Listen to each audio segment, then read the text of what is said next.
Yeah. Shoot an arrow. Shoot an arrow? Yeah, because like R-I. Let's see. I am not. That's so weird. Yes. Yes, what? Me too. We'll see how the lecture We should goes. spell out his Oh, boy. H. Oh, boy. Horse face. Okay. Volumes of prisms and cylinders. So prisms, we know, aren't always the same shape, right? Because they could be hexagonal at the base, they could be square at the base. Cylinders, though, are going to always be cylindrical, they're always going to be circle. So our equations for volume, now volume has how many things multiplied together to find the volume? 3, right? So volume is equal to, of any object, is 3 things multiplied together. So for a volume of A, would this be a cylinder volume? No, because cylinders are going to have pi in there, right? This is the formula for the volume of a prism. What does capital B stand for? Area of base, right? And then the height of the object. Now the base we talked about, sometimes you have to orient the object. It's on the paper one way, but you have to mentally orient it and figure out where the base is the same as the one on, on both ends of it. Okay, so volume is equal to area of the base times height, so that's 3 things. And then for a cylinder, it's going to be the area of the base, but the area of the base on a cylinder is always going to be the area of the circle, so pi r squared times the height, right? So those are our 2 formulas. Do we have a lot of formulas going? Yeah, we do. We do. Okay. Let's do a couple examples here. Let's say we have, I'm going to find the volume. I'm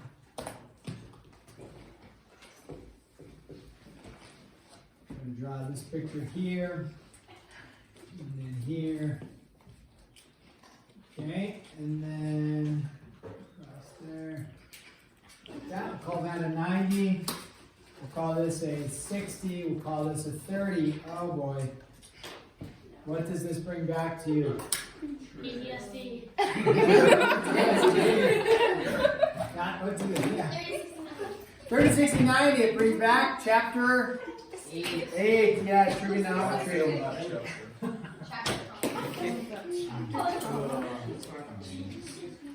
Okay. So if this is 8, we'll call that height of 8. We'll call this a height of 8 or a length of 18. So when we look at this figure, this is not going to be cylindrical. So and we want to find the volume. So we're going to go volume of a prism, right? And therefore we need to find the area of the base times the height. Well, the base in this case, right, would be the one that has the same thing on either end. So if you look at the shape. Although I didn't draw this part in, but we could draw dotted part in. The shape is going to be, right, the triangle on top and the triangle on the bottom are going to be the same. So that's going to be considered our base.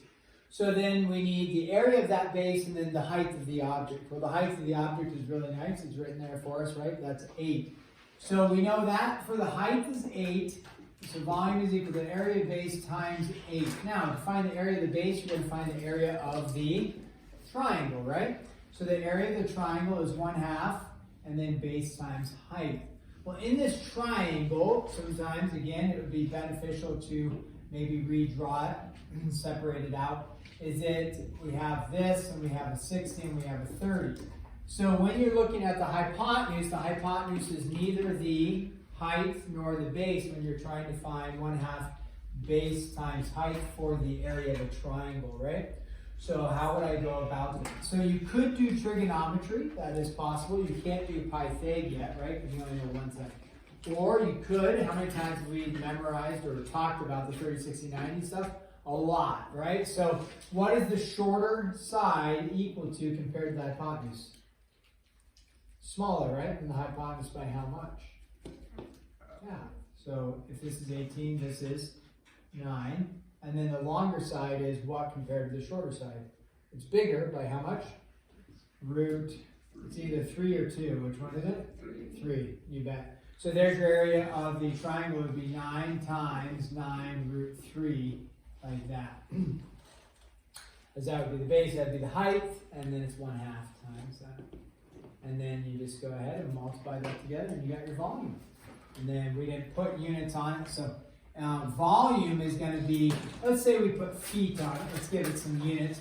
If that's feet, we're going to have feet cubed, because there's 3 things multiplied together. So you're going to have feet cubed on that. And so what does that end up giving us? 9 times 9 times root 3 times 2 goes into 8 4 times. We just multiply it by 4. What does that give us? 561. 561, that seems reasonable. 561 feet cubed. So, okay. So that's pretty straightforward there.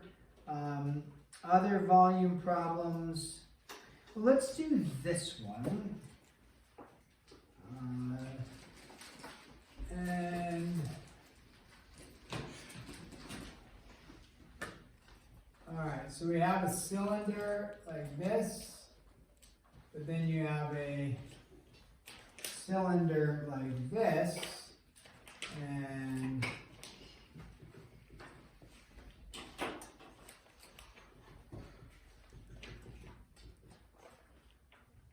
okay, and that one goes all the way around like that. So this right here is a hole down through the middle of the cylinder, and this states for us this is 10 centimeters across there, and then on the interior one this is 5 centimeters like that. Okay, and the height is 12. Okay, if I want to find the volume of this, it's kind of like a shaded problem, except shaded we deal like with area. So this though is like that, is if you want to find the volume of this object, if this is a hole going through the center of the cylinder, then the volume is only going to be considered like the outside like portion here. So how do you find the volume of just that outside sleeve, if you will? Well, you would take your object and you'd find the total volume minus the inner volume, and that would give you the volume of the outside sleeve. So to find that, we would just have to find both volumes. So volume total, or I'm sorry, the volume of, we'll call it the sleeve, is equal to the volume total minus the volume of the hole. And the total volume would be for the whole cylinder. Again, volume is 3 things multiplied together. So for the whole entire cylinder, it's going to be pi r squared. Now, if the whole length is 10, that's going to give us a diameter across. So what's the radius going to be? 5. So pi r squared. That's only 2 things multiplied together because pi is a constant, right? So pi r squared times, come back over here to the formula, and you need to have times the height. The height is going to be 12. So times 12. Minus the volume of the hole is going to be the same equation, except we're just going to change our radius. And if the diameter is 5, then our radius is half of that, 2.5 times 12. Okay? And most of these are landing in terms of like decimal answers. You could leave that one in terms of pi as possible, but most of them are landing in terms of a decimal answer for that. So you take the total, pi times 25 times 12, hit enter, minus pi times 2.5 squared times 12, and we end up with a volume on that.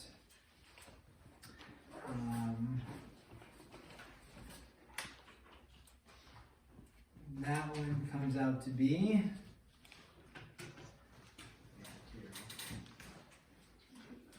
603.2. So the book answer says 603.2 units, centimeters, and then we're going to cubic centimeters cubed on that. Okay, I think we will pause there and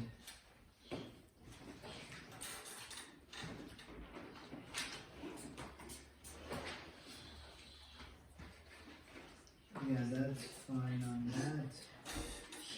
Okay.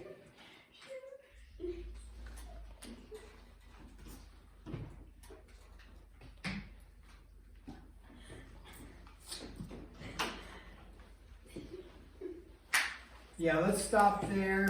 You have a couple other types of problems in there, but they're ones that similar to things that we've done before.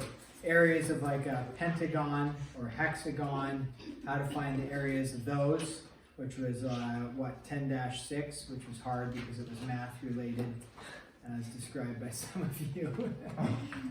So you'll have to do some of that. Sector of a circle comes back up, how to find the area of a sector of a circle. So that one will come back up. A little bit of work on that one, but okay. So let's make the use of our time mathematically. No.